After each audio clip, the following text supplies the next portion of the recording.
Olá, eu sou a Thaís Venâncio e aqui está o seu Vida em Pauta. Aqui eu escuto histórias de fé, religiosidade, milagres, aliás, histórias que desafiam o tempo. Histórias que marcam o nosso tempo e a nossa vida. Eu tenho certeza que você também tem uma história para contar ou quer compartilhar uma das histórias que passam por aqui. Então, se você não está me seguindo, faça isso agora, ative o sininho para notificação e também compartilhe as nossas entrevistas. Todas as segundas nós temos um novo episódio no ar e ali também você pode deixar o seu comentário para saber qual uma outra entrevista que você quer assistir aqui no nosso Vida em Pauta. Bom, hoje nós temos uma entrevista muito interessante. Aliás, eu estou tentando trazê-lo há um tempo já aqui, né? Eu vou conversar com o padre Adenilson Schmidt. Nós vamos falar sobre o conceito da pessoa na bioética personalista, que existe uma diferença entre bioética secular. Ele é mestre em teologia moral e bioética, com uma formação riquíssima e é pároco da paróquia Sagrada Família em Jardim Camburi. Então, estou recebendo aqui hoje o padre Adenilson. Seja bem-vindo. Muito obrigado, Thaís. E me perdoe se eu não vim antes. Não. Acho que eu acho que é por causa agendas. do medo, acho que é mais o medo. Eu sou um padre tímido, posso não parecer, mas eu sou extremamente tímido. Não acredito, padre. Não acredito. Porque, aliás, o senhor fala sobre um assunto que não tem como ter timidez, né? Aliás, isso vai além do tempo. Vivemos hoje um momento que tem tudo a ver com o tema que o senhor fala, mas que o senhor já fala há muito tempo. Explica pra gente primeiro, qual é a diferença entre bioética secular e bioética personalista? Ok. A minha formação é de bioética teológica ou bioética personalista porque a gente segue um modelo. É chamado modelo antropológico personalista, que tem a pessoa como centro, que foi até a minha tese, né? O conceito de pessoa na bioética personalista em contraste com um pensador de um outro tipo de bioética, que é uma bioética utilitarista. Então você tem uma bioética teológica e uma bioética secular. Então, essa bioética secular, ela segue vários tipos, né, de pensamentos e pensadores que utilizam alguns, o principialismo, que são alguns princípios da bioética, que utilizam o contratualismo, o utilitarismo. Então, são bioéticas que travam, né, a sua temática, a sua história em cima exatamente de posicionamentos. No caso da bioética personalista, ela tem, então, a pessoa como centro. A pessoa, para a bioética personalista, é o conceito mais importante da bioética. Porque se você tira a pessoa, então, deste centro, ela deixa de ter a sua importância, ela passa a ser, então, um objeto. E sendo um objeto, ela pode ser instrumentalizada para qualquer fim, de acordo com o pensamento das próprias bioéticas. Na bioética secular, essa pessoa, esse ser humano que perde a consciência, perde a consciência, vegetando, né, não tendo mais consciência dos atos e tudo, ele passa a não ser mais um ser humano para aquela bioética, é isso? Uma forma grosseira de... Sim, de certa forma, sim. Ele, na verdade, é um ser vivo, mas ele não é uma pessoa. Tá. Ele pertence à categoria, né, de um ser humano, mas ele, por não ter consciência, e a consciência é, para algumas bioéticas, o centro da pessoa, então ela perdendo a consciência, ela perde, então, a sua dignidade enquanto pessoa. O que é diferente dentro da bioética teológica personalista. Para a bioética teológica personalista, a pessoa é pessoa desde o momento da fecundação. Então, juntou o gameta masculino com o gameta feminino e aconteceu a fusão dos dois, ali é uma pessoa. Por quê? Porque aquele processo ele vai ser desencadeado naturalmente. Então, ela vai se dividir nas células e automaticamente ela vai se formando. E a mãe, ela vai ser aquela que vai acolher. Mas o próprio embrião, ele é o mestre de obras, ele é o engenheiro, é ele quem vai fazer tudo. Ele só precisa que a mãe acolha e mantenha, né, com o alimento e aquilo que é necessário para ela se desenvolver. Então é um outro ser, né? É uma outra pessoa. E padre, como é que surgiu o interesse para estudar sobre esse assunto? Porque a sua formação, o senhor é capixaba? Sou capixaba. De Vitória mesmo? Eu sou de Vila Velha. Nasci em Vitória, né? Mas eu morei a vida inteira em Vila Velha. E o senhor podia ir por um caminho normal, né? Assim, talvez não tão polêmico e tudo. Como é que surgiu essa mudança nesse interesse? É engraçado, porque a minha vocação é uma vocação tardia. Eu fui para o seminário com 27 anos de idade. Até os 24 anos de idade eu não pensava em ser padre. E eu comecei o meu caminho, né, estudantil e acadêmico, e eu sou formado em serviço social. E quando eu estava no 4º período de serviço social, eu tive uma experiência religiosa, que a gente diz, né? Foi dentro da renovação carismática e eu comecei a me questionar enquanto vocacionado. E eu era quase noivo, né? Então, assim, ainda tinha essa situação, né? Universitário, quase noivo, e aí a vocação ela surge. Mas era um católico praticante? Católico praticante. E depois dessa experiência religiosa, mais ainda. Eu sempre fui da igreja, né? Dos movimentos juvenis, pastoral da juventude, comunidade eclesial de base. Trabalhava lá na liturgia, catequese. Mas nunca pensei assim, em ser padre. Estava se preparando para casar. Estava achando que a minha vocação era o casamento, isso, muito tranquilamente. E aí, de repente, me senti desorientado. Falei, meu Deus, será que Deus está me chamando para ser padre? E aí eu tomei a decisão de começar, né, um processo de discernimento. Cheguei para minha ex-namorada e disse para ela, você vai terminar o namoro, porque se você terminar, eu vou acreditar que eu tenho a vocação também. Então, assim, se você não terminar, a gente... Um pouco de covardia, né? E aí, ela, depois de uns 6 meses, ela disse, eu acho que você precisa tomar uma decisão na sua vida. Então, vai para o seminário, veja se é isso. E, se não der certo, a gente volta. Eu terminei o curso de serviço social. Quando eu senti o chamado, eu fui falar com o padre, e o padre me deu uma orientação muito precisa. Ele disse, não termina, não abandone o curso, nem tranca ele. Termina o curso, porque se você perceber que você não tem vocação, você não vai perder aqueles anos tendo ficado ali até encontrar esse discernimento. E você, então, vai sair de lá com um curso superior também. Eu terminei, entrei nos encontros vocacionais, percebi que eu queria o discernimento para a vocação. E aí os anos se passaram. No 1º ano, ela continuou me esperando. No 2º...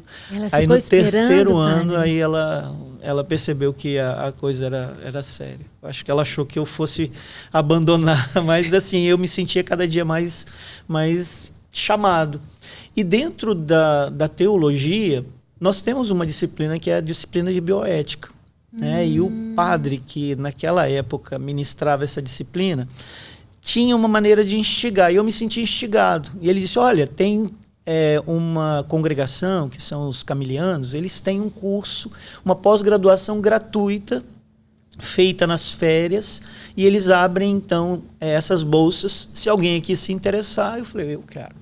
E aí eu fui. Aí eu fui fazer essa pós-graduação em São Paulo, morando numa casa de pessoas que eu não conhecia, que foi o padre da Mata da Praia, o falecido padre Alfonso. Olha. Entrou em contato, ele era vivo, entrou em contato com pessoas em São Paulo, falou, acolhe esse menino aí, que ele é seminarista, ele vai estudar, vocês ficam com ele durante o dia ele vai para a faculdade, à noite vocês ficam com ele durante 15 dias aí. E o povo fez isso. Nós falamos sobre o Padre Alfonso aqui, né? Recebemos um padre, um bispo. Nossa, que história de vida muito bonita, né? Muito bonito. E ele já estava com o câncer bem avançado, né? Estava bem já debilitado e ainda fez esse favor para Só para não ficar perguntas no ar.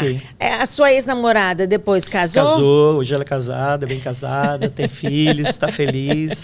Que bom. Deus abençoe. E a sua família? Ficou surpreendida? Minha mãe... como essa ex-namorada era como uma filha, a mamãe já esperava que Era o caminho de casar e ter filhos. Tal. E quando eu disse que eu queria ser padre, minha mãe falou, não quero, não pode. Mas só eu já tinha 27 anos de idade, né? Então não tinha como ela me proibir. Mas, na verdade, ela não queria. Hoje é uma carola de mão cheia que eu falo, você não queria que eu fosse padre, mãe, agora a senhora fica aí Ela está sempre no primeiro banco. Está sempre lá, meu filho é padre, se enche de orgulho. Mas eu digo para ela, mas a senhora durante um tempo não queria que eu fosse padre, né? A mãe de um padre também tem uma responsabilidade muito grande, não, padre? Tem. Porque assim... O leigo que está ali, o fiel e tudo, ele vai crescendo na sua responsabilidade. Um padre, né? Um sacerdote já tem outro. A mãe do padre, ela acaba sendo assim, mais olhada, mais exigida. Tem isso? Ela é mais olhada, mais exigida, mas também mais amada. Então, assim, a mãe do padre, e todo mundo, sua mãe, aí vai lá, quer abraçar, quer dar o melhor lugar, comida e tudo, né? E minha mãe servia também como aquela que acolhia os seminaristas, né? Então, aqueles porque no primeiro ano do propedêutico, o seminarista que vem do interior do estado, ele não tem como voltar porque a questão financeira, a gente está ali sobre a providência, então não tem como ficar pagando passagem todo final de semana para ir para casa. Então ele vai para casa de alguém. Aí eu levava eles para minha casa, né? Então ela acolhia. Aí a minha mãe acolhia e tal. E fora aqueles que durante o processo, né, você vai convivendo e eles também vão se tornando próximos, né? Então isso é muito significativo. E quando eu falei sobre a questão da gente tratar de assuntos polêmicos, né? Porque a gente fala sobre a questão de eutanásia, do aborto, da fertilização in vitro, né? A questão do transgênero. Quer dizer, existe todas essas palavras que eu estou dizendo aqui, tem ali um trabalho e um serviço a ser feito, né? De orientar as pessoas. Vou começar por essa questão da fertilização in vitro. Que, assim, muitas pessoas vêm falar, muitas pessoas não sabem, muitos católicos fiéis, assim, não sabem disso. Para a igreja, a fertilização in vitro é um pecado? Eu costumo não usar muito essas terminologias de pecado, mas eu quero dizer, para a igreja, essas temáticas polêmicas que a bioética ela se coloca como um lugar de aconselhamento e de ajuda, ela acaba vendo como uma maneira de aconselhar. Então, se eu pudesse usar uma terminologia mais acolhedora, eu diria, a igreja ela desaconselha, né, a fertilização in vitro. Por quê? Por quê? Porque para a bioética personalista, a união, né, do marido e da mulher, da esposa e do marido, do homem e da mulher, ela é uma realidade sagrada, né? Então, a primeira instituição querida por Deus foi a família. Deus os criou para que eles se tornassem família. E, através daquela união, se tornassem fecundos, gerassem filhos, né? Então, a igreja, ela apoia a dimensão do matrimônio e entende o matrimônio como lugar ideal para que um filho seja gerado, acolhido, amado. E dentro do matrimônio, sendo um matrimônio fecundo, é esta união conjugal, né, a maneira ideal de se gerar um filho. Na fertilização in vitro, o que acontece? A fecundação ela é feita fora do corpo, fora dessa união conjugal.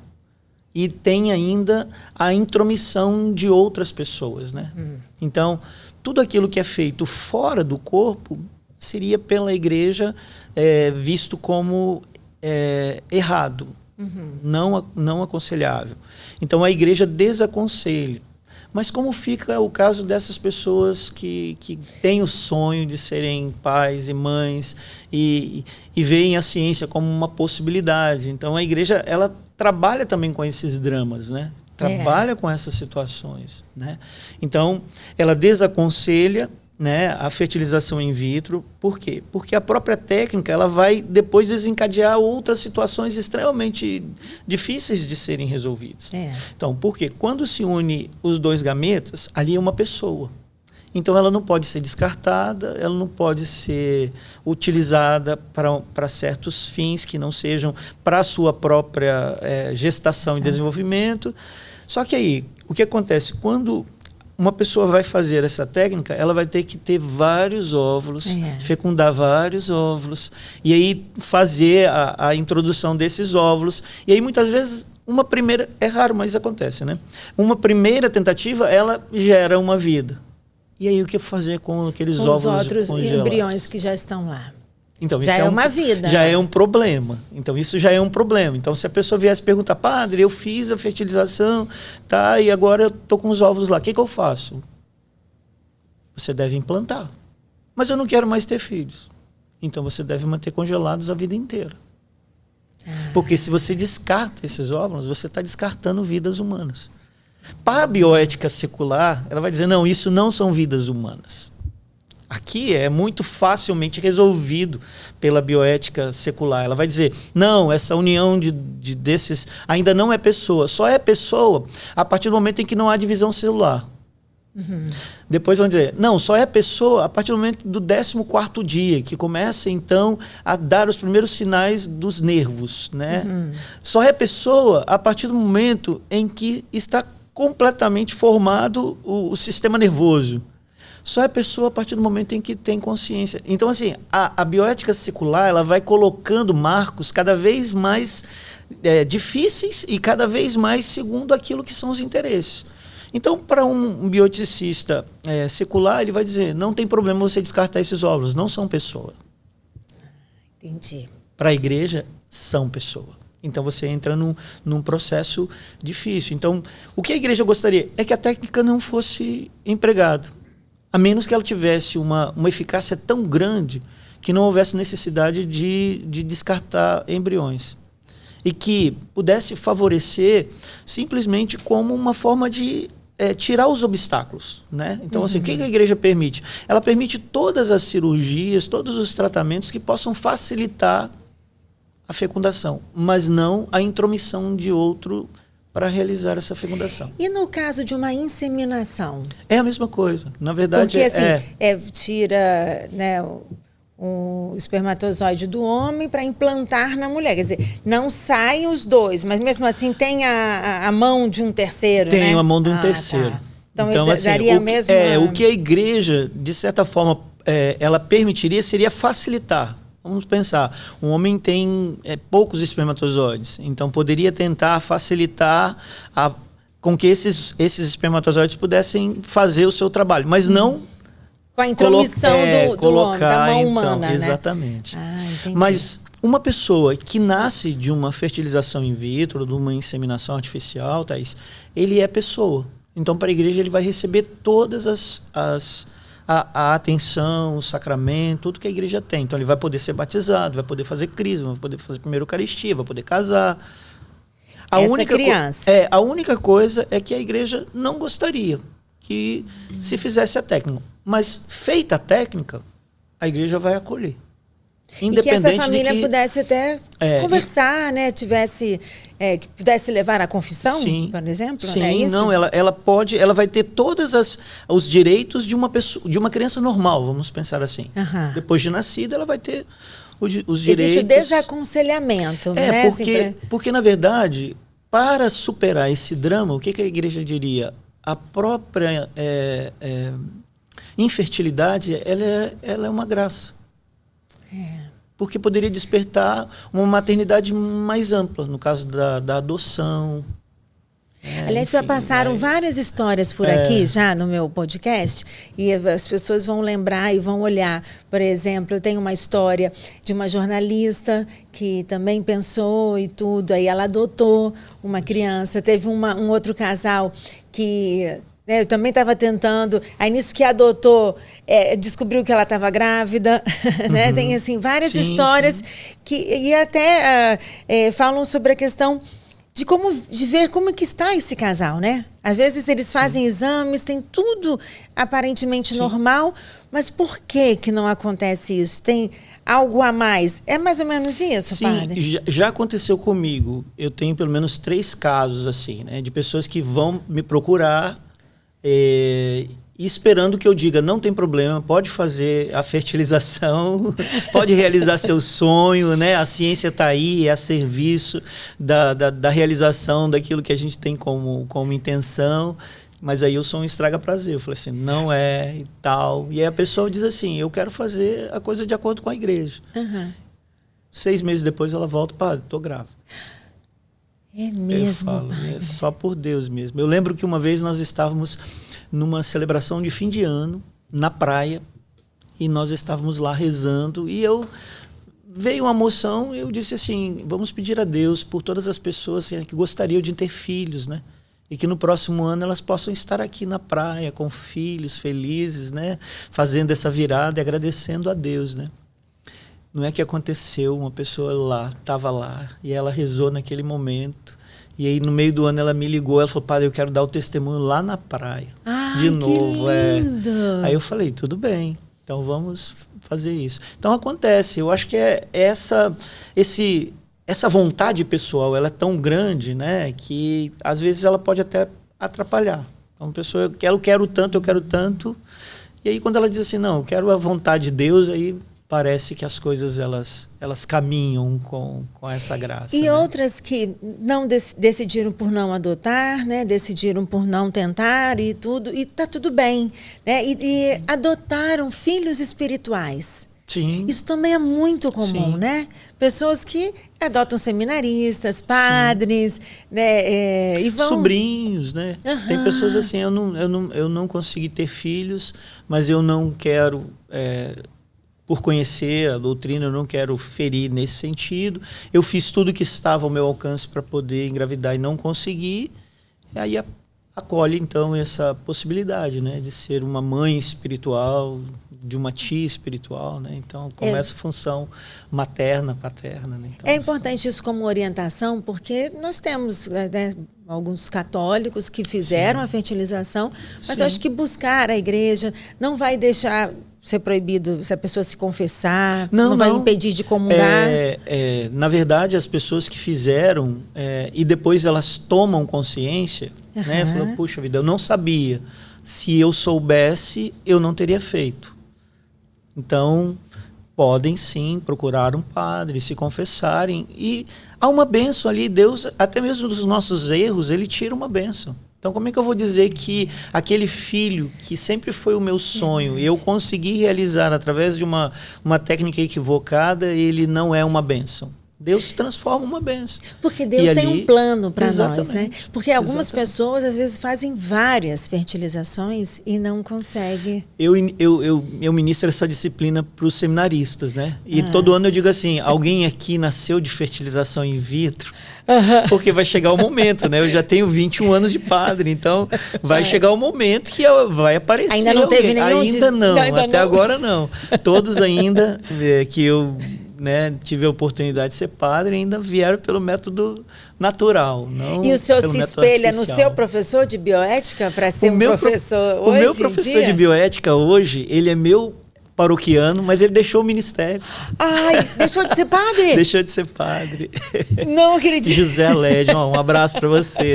E esse é o paroquiano lá? É meu paroquiano, toca na minha comunidade, é muito legal. Nossa, que bênção. Aí às vezes eu falo assim, olha esse aqui, ó, foi o meu reitor no seminário, foi o meu professor.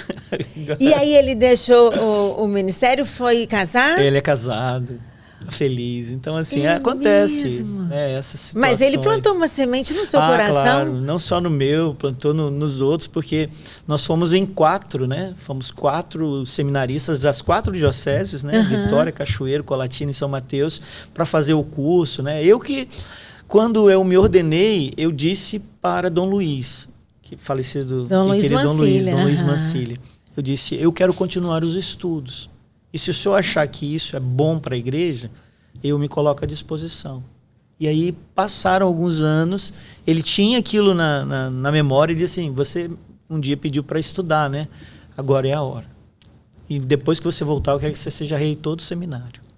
E aí eu voltei e fiquei 5 anos como reitor do seminário e também como professor da cadeira de bioética dentro do nosso instituto.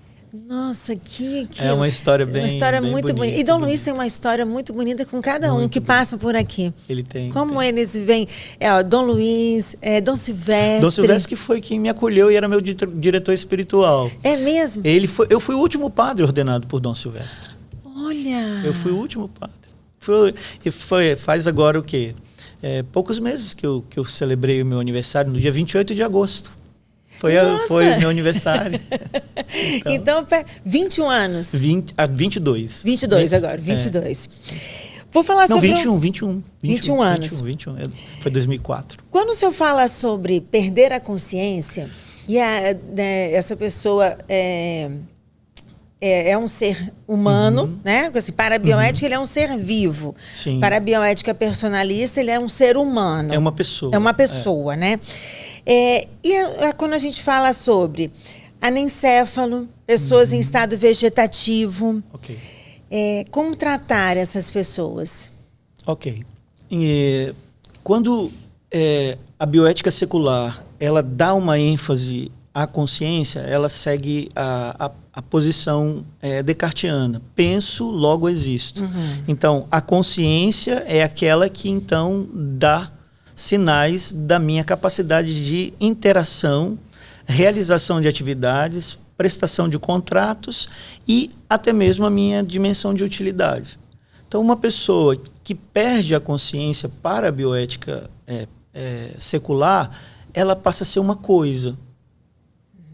Na bioética personalista, a dignidade da pessoa não está na consciência, está nela mesma.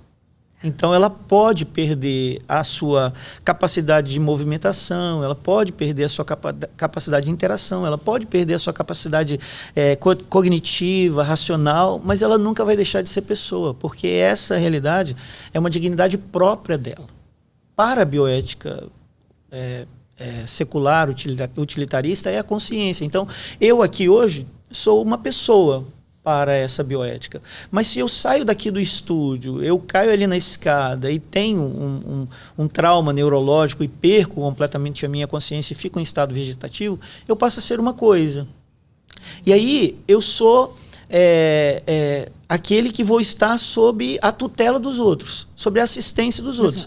Se o meu pai, a minha mãe, a minha irmã, os meus familiares, eles quiserem me tratar e cuidar de mim, ok. Eles podem cuidar de mim e tratar e me ver como pessoa. Mas para a bioética secular, não.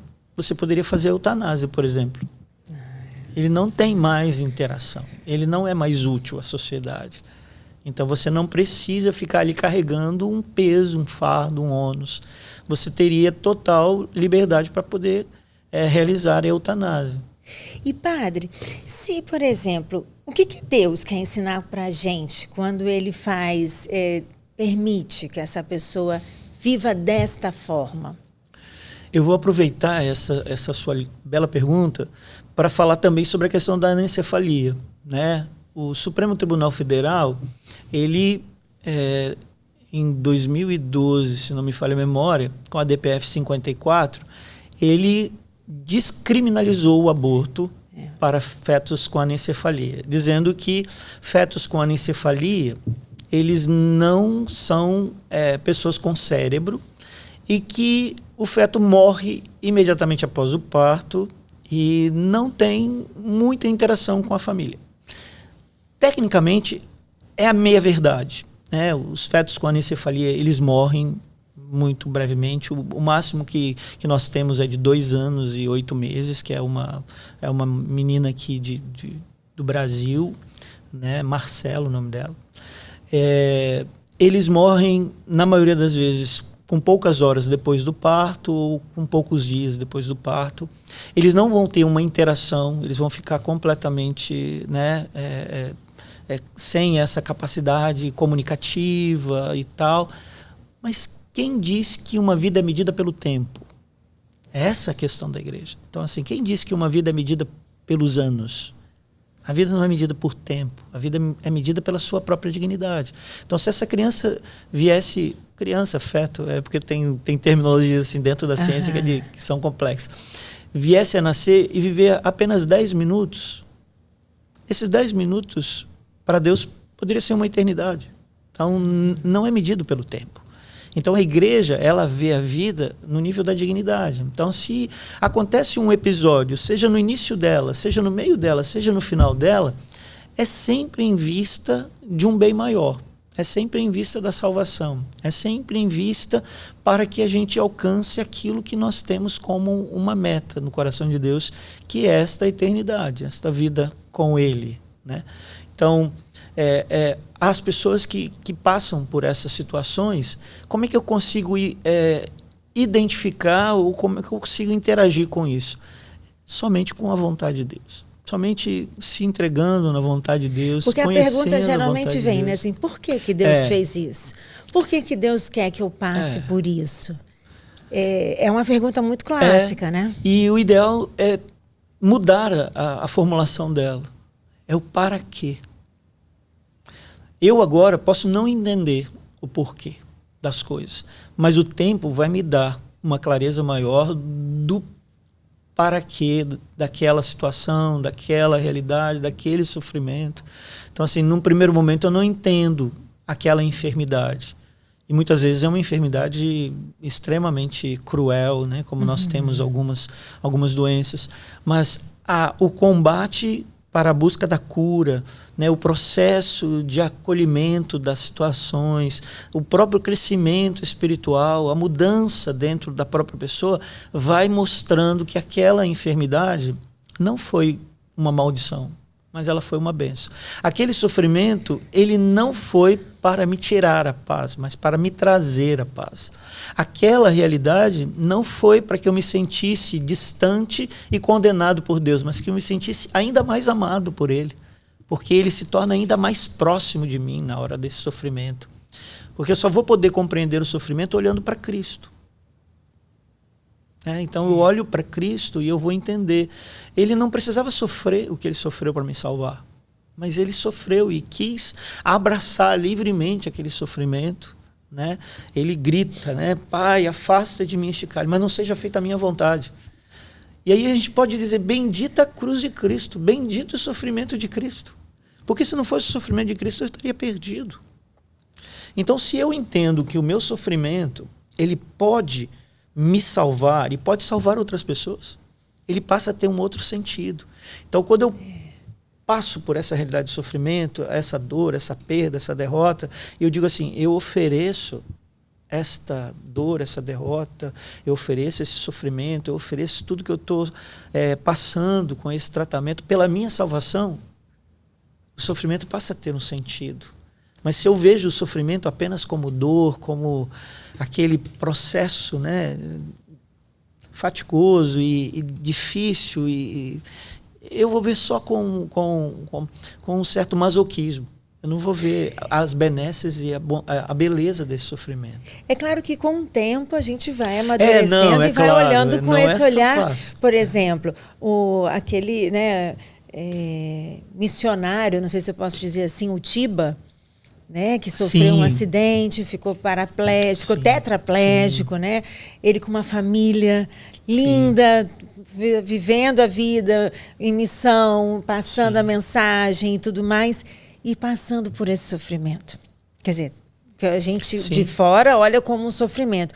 Mas ele agora está até gravando vídeos, né? Eu vi esses dias. E que bonito, né? A gente até pensa assim, como a pessoa tira uma força ali tão grande para poder ainda dividir a palavra com a gente? Tem um outro padre, vai fugir agora o nome dele aqui, né? E ele mostra também isso, ele anda com um tubo. O Marlon. Marlon, exatamente. Ele esteve hoje até no Rosário com então, o Frei assim, Gilson. Muitas pessoas, elas ficam impressionadas, né? Com o nível de sofrimento e ele e dor várias vezes é padre, internado, sai. Então, eu digo, só é possível entender o sofrimento a partir dessa dinâmica da fé. Essa dinâmica de saber que eu sou amado. E Deus me amou sofrendo por mim. Né? Jesus poderia nos ter salvo de diversas maneiras. Ele poderia não precisar de passar por tudo aquilo que ele passou, mas ele quis passar. Para mostrar o quê? No sofrimento tem dignidade. No sofrimento tem beleza. No sofrimento, vivendo ele, tem salvação. Então o sofrimento salva. Ele não condena. Ele não enfraquece. Ele não gera no coração do outro o abandono, o medo, ou até mesmo achar que Deus está ali castigando, condenando, ou virando as costas para ele. Não, ali no sofrimento Deus está dizendo, eu estou sofrendo com você. Eu estou segurando na sua mão. Eu estou permitindo esta realidade para que você, né, seja salvo, para que aqueles que você está rezando também sejam salvos. Então, se eu ofereço o meu sofrimento, eu ofereço essa dor. Eu fico imaginando aquelas pessoas, né, que sofrem com câncer, com dores, né, extremamente fortes, né? Então, eu digo, Senhor, eu ofereço essa dor pela salvação da minha família. E quantas pessoas devem estar precisando Sim. de um acolhimento, né, Padre? Sim, porque sim. muitas pessoas que sofrem de depressão Sim. profunda, Sim. com pensamentos, né, suicidas, Sim. e que não vivem isso, como o senhor está falando, de, né, Deus, o que o senhor quer ensinar para mim, né? E às vezes acham que, por muitas vezes acham que é mais fácil e tomar um caminho mais rápido, como se isso fosse acabar com o sofrimento, porque essas pessoas que cometeram isso, elas não vão para o céu. Outro tema importante dentro da bioética é o suicídio. Então, durante muito tempo, a igreja ela viu o suicida como alguém que perdeu a salvação. Não era digno, né, receber aquelas celebrações de sétimo dia, a presença do padre lá no enterro, nas exequias. Não podiam ser enterrados em cemitérios cristãos, católicos, né? Tem algumas igrejas que mantêm, principalmente aquelas de interior, né? Tem o cemitério atrás dela, assim, né? Então, eles não podiam ser enterrados nesses cemitérios. Por quê? Porque a pessoa que cometeu o suicídio, ela tirou a vida. E a vida ela é dom de Deus. Só Deus tem, né, o poder para tirar. Então, num primeiro momento, a igreja era aquela que dizia assim, você tomou esse caminho, agora você vai sofrer as consequências. Ali você vai ser excluído. Você vai sofrer as consequências e nós vamos até rezar por você, mas não vamos prestar a você todo aquele auxílio espiritual que nós poderíamos, né, porque você fez algo realmente abominável. Hoje a igreja, com o passar do tempo, né, e as ciências, né, a psicologia, a sociologia, a filosofia, a igreja não pensa assim. Hoje ela diz, aquele que comete o suicídio, ele tem sim a sua pena atenuada, e por isso a igreja não deixa de rezar, não deixa de citar o seu nome nas missas de sétimo dia, não deixa de prestar o auxílio na hora da morte, indo lá e fazendo a celebração das exéquias, porque ela entende que muitas das vezes não foi a vontade da pessoa, mas foi movida por uma situação vivida por ela. Então, assim, uma dívida, uma vergonha pública, uma situação de desespero, ou uma questão até clínica. Então, hoje, a igreja diz assim, muitas dessas situações são atenuadas devido àquilo que a pessoa está sofrendo. Mas a igreja não deixa de ensinar e quer cada vez mais não permitir que as pessoas tenham esses desejos e inclinações para o suicídio, porque é algo que realmente que fere a soberania de Deus. Eu nasci para estar em comunhão com Deus, em comunhão com o outro, em comunhão com a natureza. Quando eu tiro a minha vida, eu tiro essa comunhão com Deus, essa comunhão com a comunidade, essa comunhão com a natureza. Então, mas todos nós que, após a morte, nós vamos para o purgatório.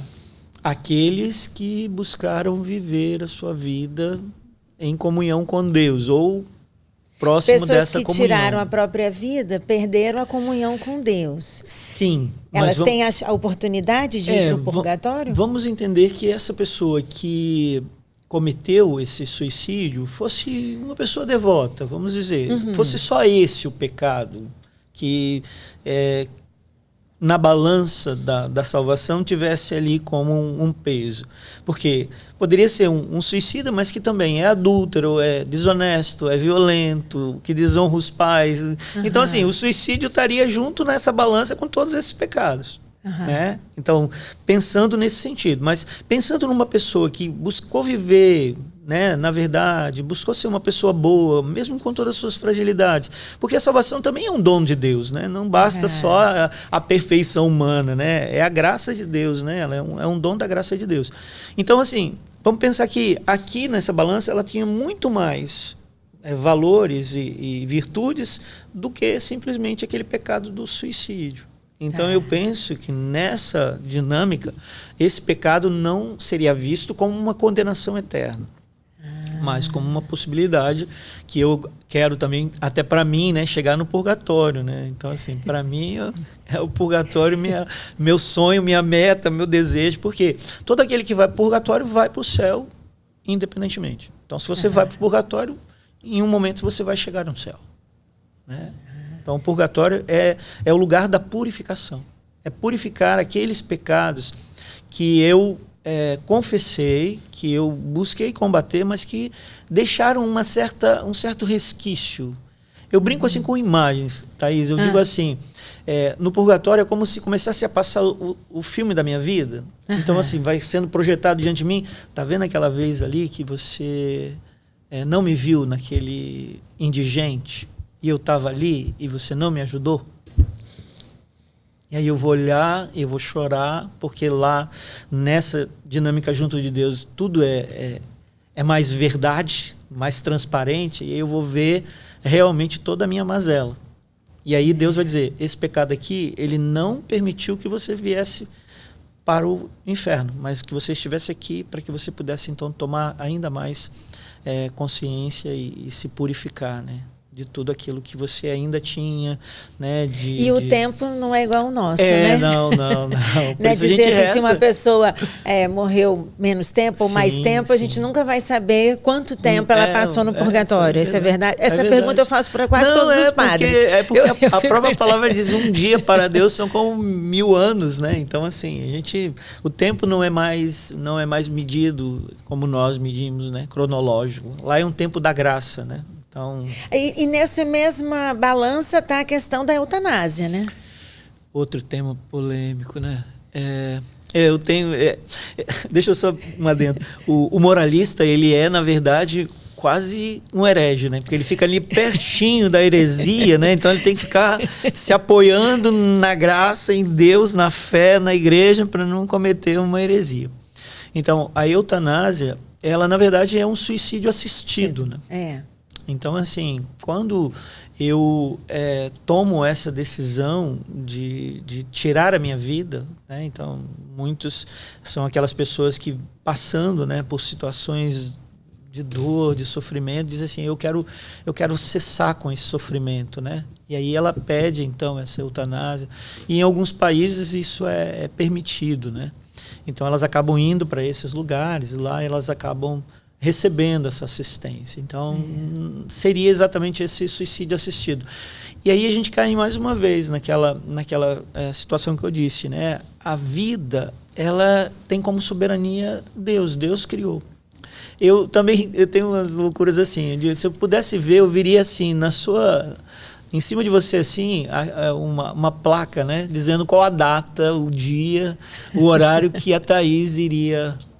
Eu penso assim, é como se Deus dissesse, olha, você está indo, eu já estou com saudade de você e eu vou te dar esse tempo para você realizar tudo que você precisa realizar, para você voltar para mim e trazer todas as bênçãos, graças, virtudes, boas obras e você ser salvo. E aí você vai ter esse tempo, né?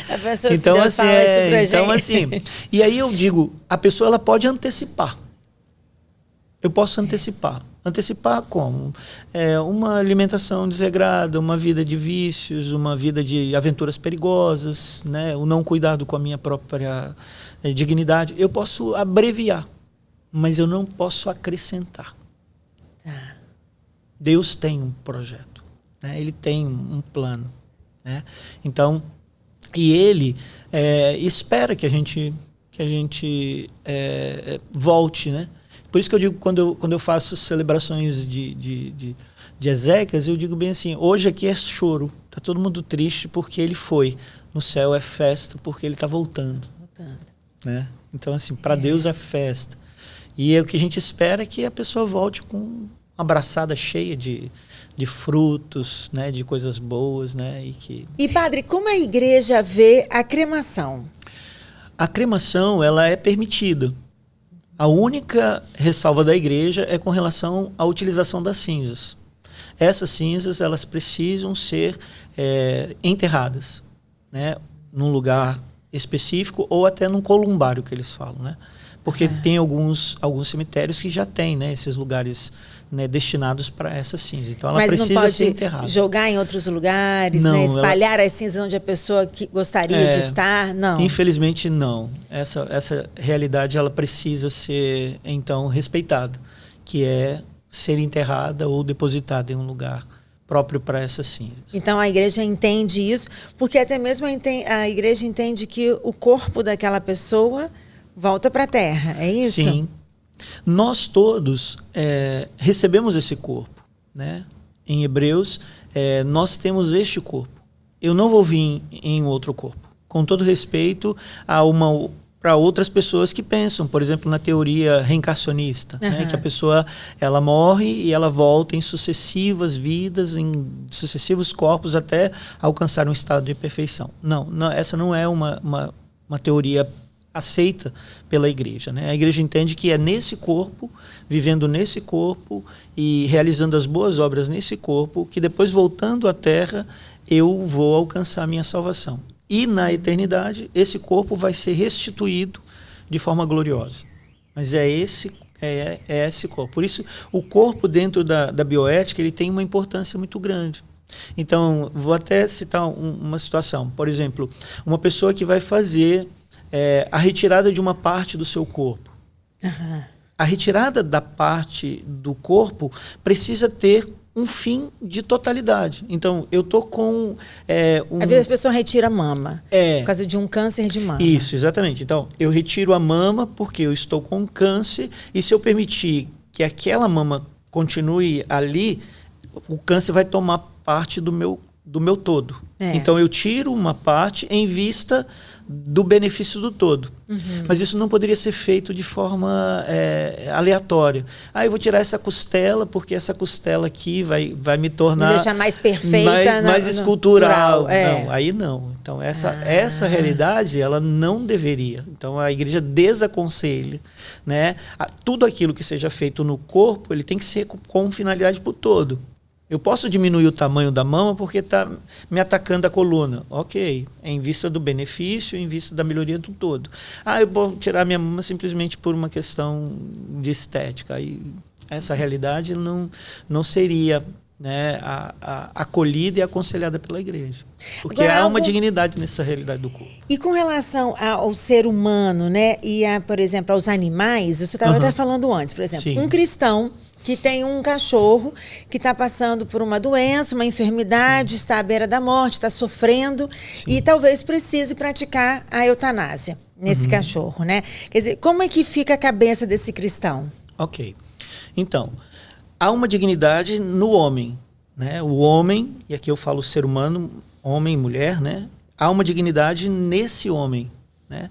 Que não é na mesma proporção do animal. Há uma dignidade?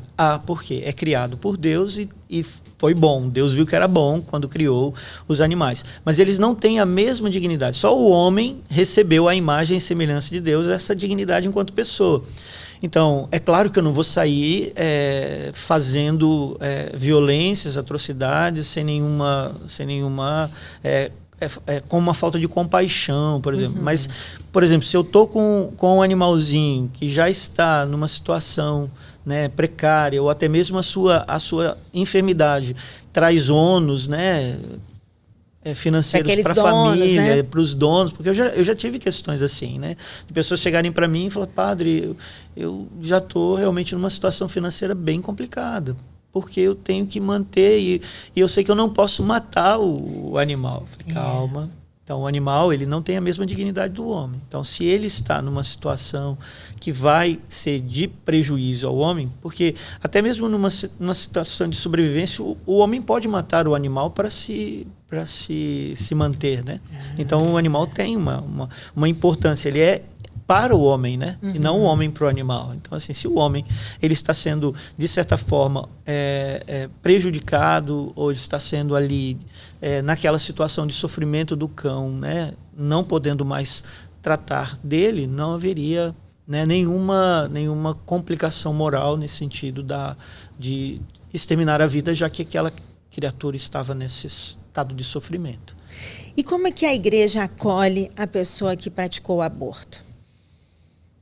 Olha, essa é uma ótima pergunta.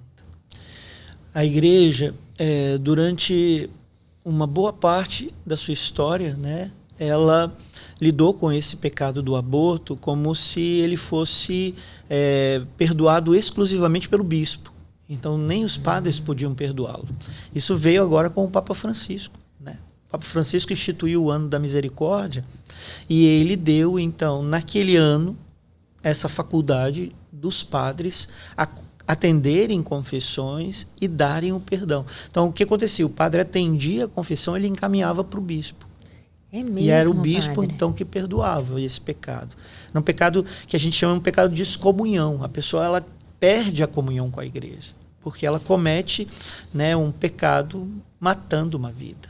Então, a igreja ali, ela entende a gravidade daquele pecado, e por essa gravidade, então, era só o ordinário local, o bispo, quem podia perdoar esse pecado.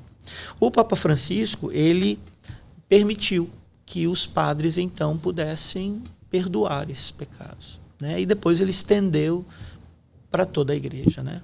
Era só para aquele ano da misericórdia, depois ele estendeu. Então, a pessoa que comete o pecado do aborto, ela comete um pecado contra a vida humana, né? Ela está tirando uma vida, né? E quando uma mulher vem para se confessar, e eu converso muito com os alunos, né? Ela vem ali com um sentimento de culpa que ela não conseguiu se libertar ainda.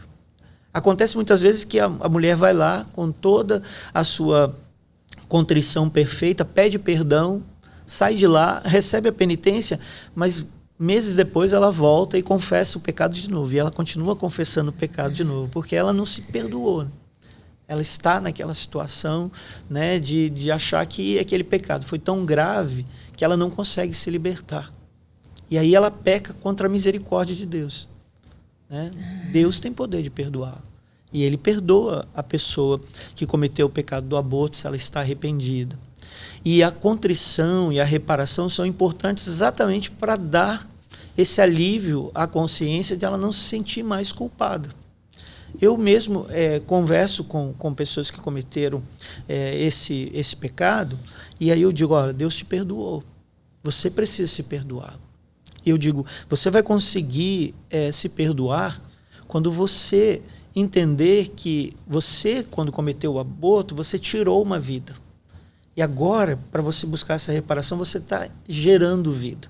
Aí eu digo, se você puder, trabalha na pastoral da criança ou na pastoral da saúde, porque você vê ali a fragilidade, né? Aquelas vidas, né, que estão necessitadas de ajuda. E você ajudando e fazendo essa vida acontecer, você vai automaticamente se reconciliando.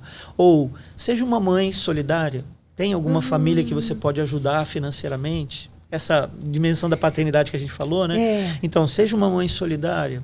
Seja alguém que ajuda uma ONG, uma instituição que trabalha com crianças nessa situação de vulnerabilidade. Vai lá, doa sua vida num trabalho voluntário. Veja a vida sendo florescida ali, né? Então você vai percebendo isso, né? Por fim, adote uma criança. Quem sabe? Então, assim, é claro que a adoção é o último lugar. Mas tem vários outros trabalhos, serviços que ela pode fazer, né, para ela poder até se libertar. Existem pessoas assim que elas não querem fazer isso. Não querem esse processo terapêutico, né? Então você diz, não posso, não tenho tempo, não, é muito difícil, não sei o quê. Ela mesma coloca obstáculos. Aí eu respeito a consciência da pessoa e eu sei que ela vai voltar e ela vai dizer, olha, vim de novo, quero pedir perdão de novo. Ela vai continuar pedindo perdão. Porque não vai bastar. Por mais salutar, importante, necessário que seja a oração, se eu disser, vai, sobe o convento, reza um Pai Nosso, uma Ave Maria, ou um terço, ela vai ficar bem. uma semana, um mês, 3 meses. Mas depois, quando ela ouvir falar aborto, desencadeia aquilo de novo. Starta aquilo tudo de novo. E aí ela precisa se confessar. Aí as pessoas vivem dessa situação, de ficarem ali sempre se confessando. E precisam se libertar, né? E precisam desse perdão que elas mesmas precisam dar, né? Então eu lembro, eu era padre novo, eu vivi uma situação assim, né? E aí o casal, porque eles acabaram tomando a decisão, eram jovens, né? E aí o medo era, será que nós vamos poder engravidar de novo, né? Será que Deus vai nos condenar? Será que Deus vai... né? Então, aquela castigar, situação, né? Será que vai acontecer? E não aconteceu. E Deus é misericordioso, sim, né? Sempre, sempre, sempre. A gente aqui, não entendendo a vontade de Deus, né? Porque ela é incompreensível também, a gente coloca esses obstáculos, né? Essas terminologias, essas identidades a Deus que... Deus é amor. Padre, eu estou fazendo muitas perguntas difíceis. Não, para mim eu acho que assim é um momento importante, assim. É claro que eu não vou deixar de dizer também que a gente acaba ficando meio preocupado. Será que eu tô cometendo uma gafe e depois eu vou ter que sofrer a correção de outros padres? Mas eu acho que se colocar também. Mas o senhor está muito esclarecido. O senhor está conseguindo esclarecer e tirar essa nuvenzinha que fica em cima da gente. Eu não acabei ainda não. Eu tenho outras perguntas aqui. Colocar nessa situação é sempre bom, é desafiante. Eu vou fazer só uma pausa, porque eu tenho um presente para o senhor. Olha. Eu não só faço perguntas complicadas, não, eu também presenteio. Esse aqui é um presente do Amor ao Sagrado, que são duas ministras, né? Elas são duas fiéis da paróquia São Camilo, e elas fizeram uma loja, criaram uma loja online de produtos religiosos católicos, e que elas escolhem, assim, com muita delicadeza, são peças muito delicadas. É sempre uma surpresa. Eu não sei o que ela deu para o senhor. O senhor pode abrir para eu ver? Claro, com certeza. Olha, primeiro que a embalagem já é linda. Nossa, eu agradeço desde já. Eu gostaria de conhecer essas senhoras, né? A Geórgia e a Ana Paula. Aliás, encontrei a Ana Paula esses dias lá na paróquia. Elas têm um trabalho, padre, interessante. Cada uma é engenheira, a outra é dentista. E aí, no meio tempo, encontram um espaço para poder... essas peças lindas, olha. Ixi, eu vou ter que abrir aqui, peraí, só vamos fazer juntos. Vamos abrir. Isso. Olha, São José. Acho que é São José, né? Olha que lindo.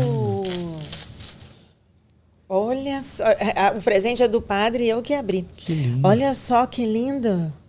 É São José, né? São Pedro. São Pedro? Eu tô vendo as chaves, né? Acho que olha, eu falei São Pedro, olha só. São Pedro. Nossa, padre, que Por um lindo. momento eu falei São Judas, não acredito, como flamenguista, São Judas Tadeu. Vamos providenciar um São Judas para o senhor. Vamos providenciar. Muito obrigado, Geórgia. E Ana Paula. E Ana Paula, olha, muito obrigado. Fiquei muito feliz com esse lindo presente. E elas têm peças muito delicadas, padre. Assim, elas escolhem com muito carinho essas peças. E eu acho que assim... cada um tem um gosto, né? Vai ser para cada um, mas com certeza vai tocar no coração de cada um. Então, isso assim, é muito lindo. Obrigada, muito obrigado, Geórgia, pelo presente. Bom, nós estamos num momento também, né, padre, sobre a questão das nossas famílias, né? Nós, agora, nesse momento que a gente está gravando, está falando muito sobre a adultização das crianças, a questão infelizmente, da pedofilia, né, a questão da sexualização precoce das nossas crianças e tudo mais. Como que o senhor aconselha essas famílias? Por isso eu perguntei se o senhor também faz direção espiritual e tudo, que eu imagino que as famílias estão perdidas, muitas estão sem valores, né? Há um tempo atrás, né, há poucos meses atrás, nós tivemos uma situação conflitiva, né? Até uma comunicação do nosso vicariato acabou conflitando, né, com alguns grupos, né, com relação até a questão se os pais têm direito de vetarem, né, os filhos de participarem de atividades pedagógicas, né, voltadas para a identidade de gênero e a ideologia de gênero. E ali surgiu, né, um questionamento realmente bem forte. É claro, nós, o vicariato, nenhum padre é a favor da ideologia de gênero. A gente tem, claro, né, Deus criou homem e mulher os criou, né, e dessa união geram-se, né, os filhos, né, e filhas, e ali, né, esta realidade da sexualidade é uma identificação. Então a pessoa se identifica e aí ela assume de forma livre da maneira como ela quer. O que a gente não aconselha e até mesmo, né, a posição da igreja, é que a família seja colocada de lado, né? Como se a família e os pais não tivessem essa responsabilidade. Então, a responsabilidade primeira de cuidar, educar, tanto na parte social, tanto na parte religiosa e tanto na parte social e sexual dos filhos, é a família, em primeiro lugar. E aí o Estado e a escola, eles são subsidiários. Então tem que haver esse diálogo. Quando a gente perde, e hoje infelizmente nós estamos vivendo essa realidade, quando a gente perde essa harmonia, então cada uma das forças acaba querendo assumir como se fosse o lugar de destaque, a gente entra em conflito. E aí são esses conflitos, né? O que eu entendi desse veto? Que seria assim, que os pais poderiam impedir os filhos de participarem de atividades de gênero, assim, se fosse ou sobre... Não seria isso? Assim? Sim. Um dia das mães, um dia dos... Os pais poderiam... impedir, foi isso? Sim. Mas houve uma situação, talvez, má interpretação nisso? Aí o que aconteceu foi que a própria Assembleia Legislativa e o Supremo Tribunal Federal viram essa lei como inconstitucional. Ou seja, os pais não podem, porque haveria uma defasagem no nível do conhecimento e no nível do aprendizado e do pluralismo dessas crianças. Então, os pais não teriam direito de interferir nesse processo educativo, acadêmico. Então, eu acho aqui um problema. Porque, da mesma forma como o Estado e o Supremo Tribunal Federal diz que não é crime realizar o aborto em situações de anencefalia, e essa lei ela é para o Estado constitucional, para nós, enquanto igreja, essa lei não é constitucional. Ela não serve para um cristão católico. Então, um cristão católico, se deseja viver então, nesta comunhão com a igreja, ele não deveria cometer o pecado do aborto em uma situação de anencefalia, mesmo que isso não fosse crime. Porque aquela lei vai de forma contrária à posição da igreja. Quando a igreja ela defende, então, que os pais têm o direito de interferir na educação dos filhos, e o Supremo diz que essa lei é inconstitucional, é um processo contrário. Então, para o Estado ela é inconstitucional, mas para nós ela representa aquilo que está dentro do parâmetro bíblico e doutrinal da igreja. Mas não foi sancionado pelo governador que assim os pais poderiam vetar essa... Não. Na verdade, o governador ele ficou de forma passiva. Ele não vetou. E aí a Assembleia ela entrou com um processo e essa lei foi acolhida, né? Ela se tornou, então, prática. As instituições, né, entraram, e até mesmo o nosso vicariato, ele levantou, então, essa situação, mas não em defesa da ideologia de gênero, né? Em defesa da família.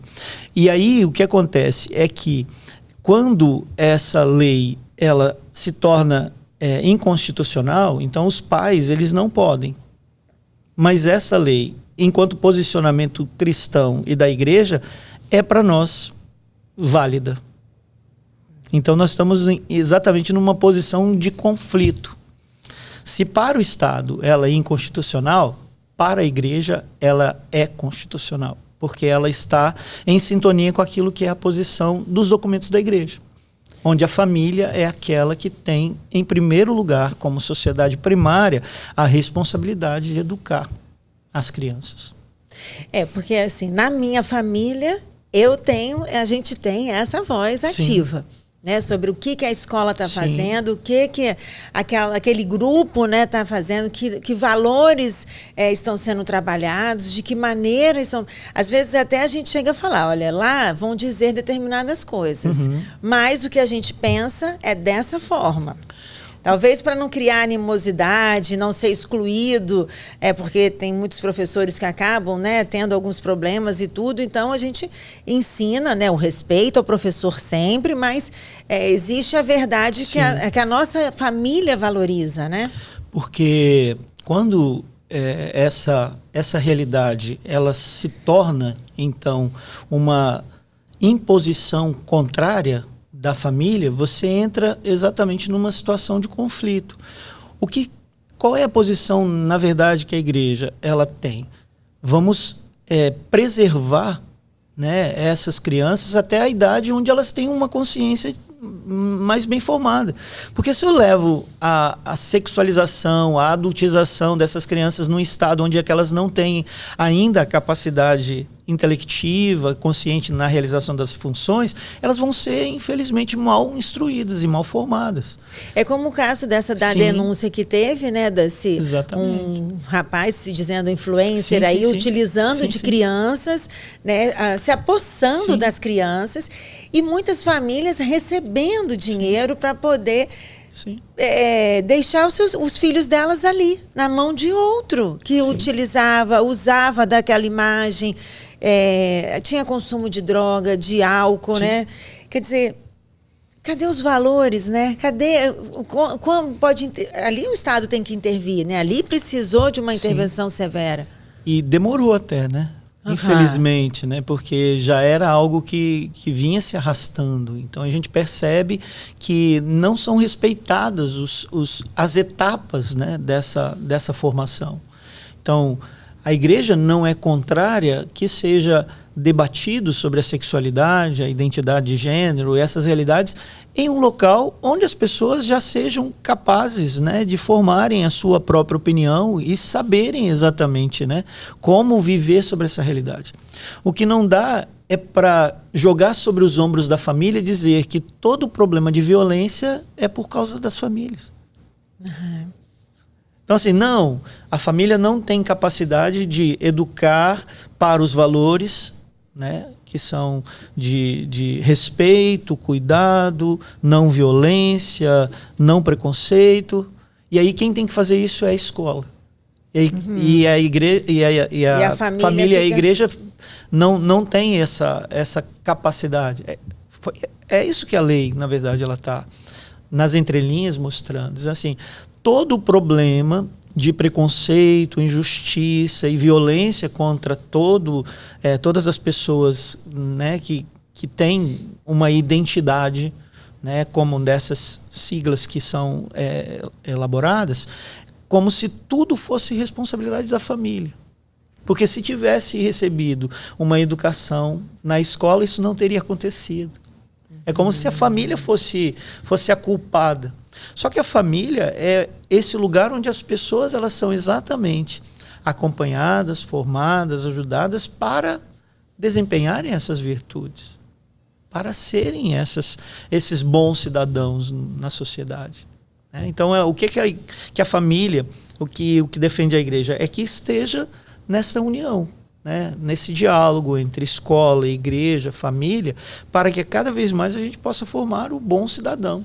E ele ser um cidadão que respeite as diferenças, que não haja com violência, nem preconceito, nem injustiça, e muito menos, né, de forma errada, corrupta ou injusta no meio da sociedade. E como é que a igreja acolhe o transgênero? Hoje, a questão, por exemplo, né, das pessoas, o transgênero, que a pessoa nasceu como um sexo, mas ela se vê como outro, se coloca o nome civil como outro. Como que a igreja assiste a isso e como acolhe esse fiel? É claro que a posição primeira da igreja é de respeito, é de acolhimento, mas sem se furtar de dizer a verdade. Então a igreja vai dizer a verdade.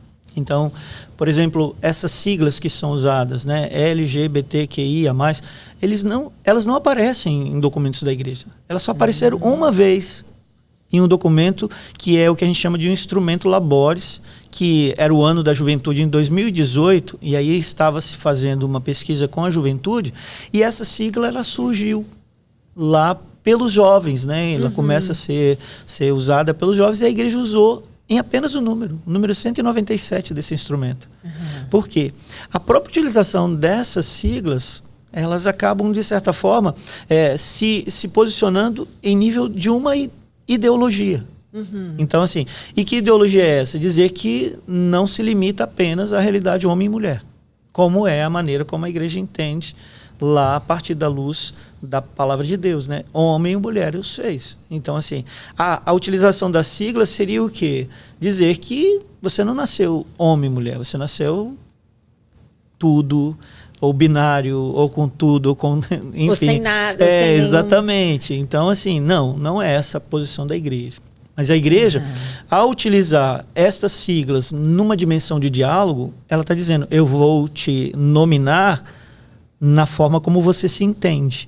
Então, se você se entende como transgênero, eu vou me denominar você de forma respeitosa, pública e direta, no caso, um padre com uma pessoa, com essa identidade. Mas isso não vai ser uma nomenclatura oficial usada pela igreja, porque senão a igreja diria, eu estou concordando com essa ideologia. Então, essa ideologia não é aceitável. Mas a pessoa, ela é respeitável.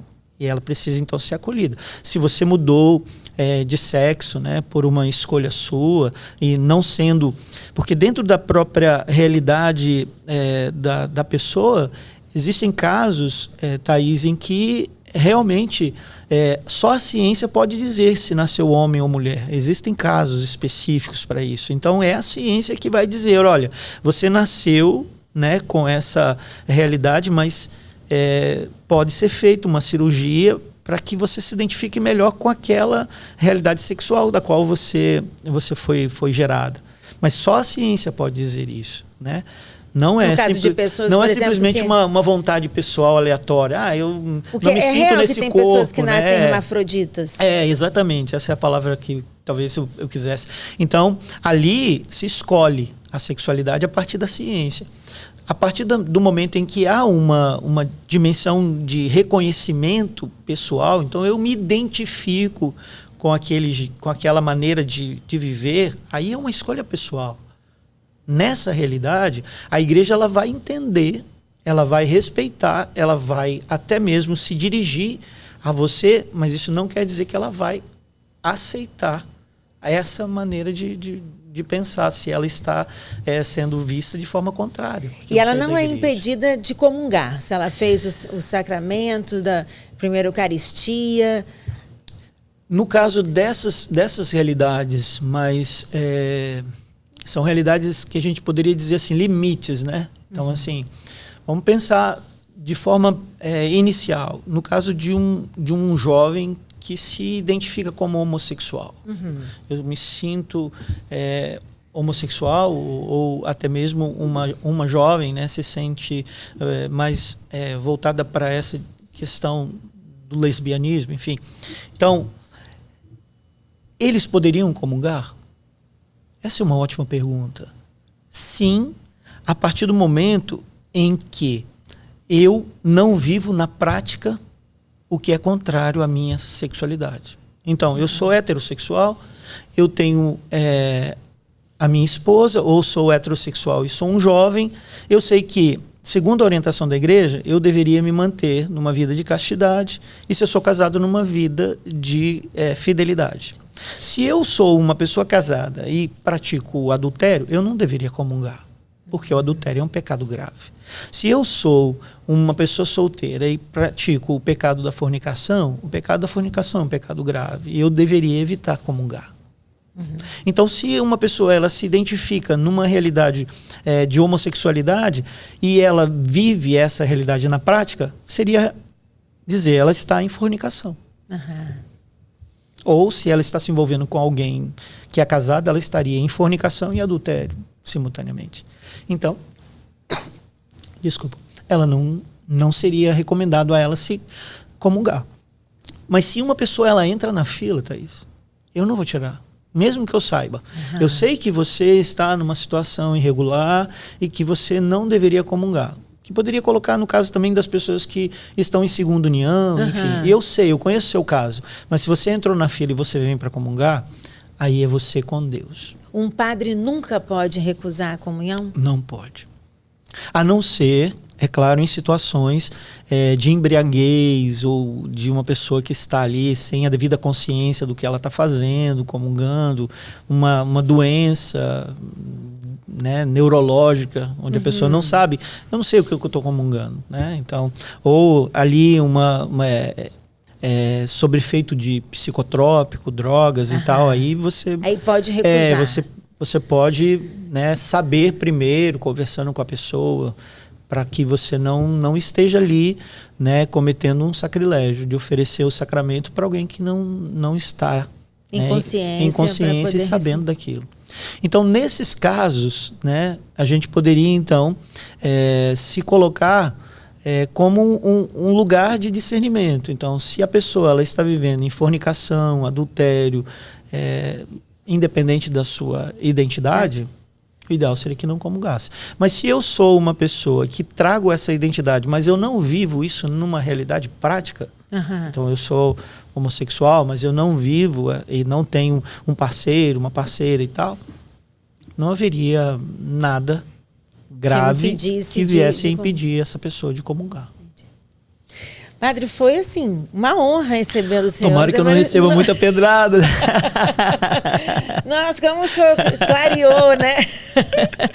E assim, foi uma honra recebê-lo aqui. Que agradeço, muito obrigada. Agradeço. Parabéns pela forma como o senhor esclarece as coisas, como o senhor fala bem, não fez comunicação social, mas é um comunicador nato, comunicador, não tem jeito. Aliás, o nosso arcebispo agora fez comunicação, Dom Ângelo, ele já esteve aqui, falou, fez comunicação, e como como ele fala bem, como ele apresenta bem, né? Ele é muito bom, muito bom. O senhor já teve a oportunidade de estar com ele? Já sim, claro.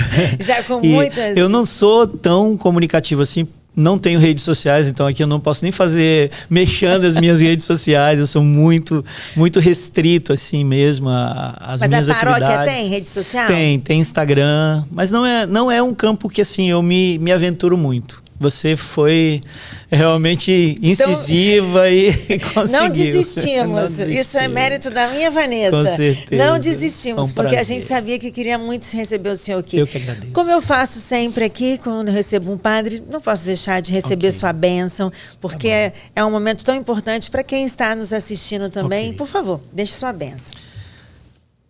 O Senhor esteja convosco, Ele está no meio de nós. Que desça sobre você que participou deste podcast, sobre as pessoas que você traz no seu coração, na sua vida.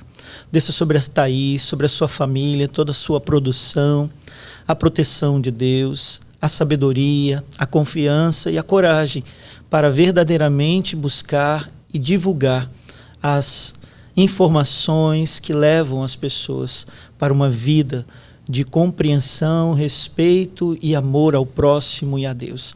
Que desça sobre este programa, sobre você, sua família, a bênção de Deus Todo-Poderoso, Pai, Filho e Espírito Santo. Amém. Muito obrigada, Padre. Eu que agradeço. Muito obrigada. Obrigada a você pela sua companhia. Até o próximo episódio.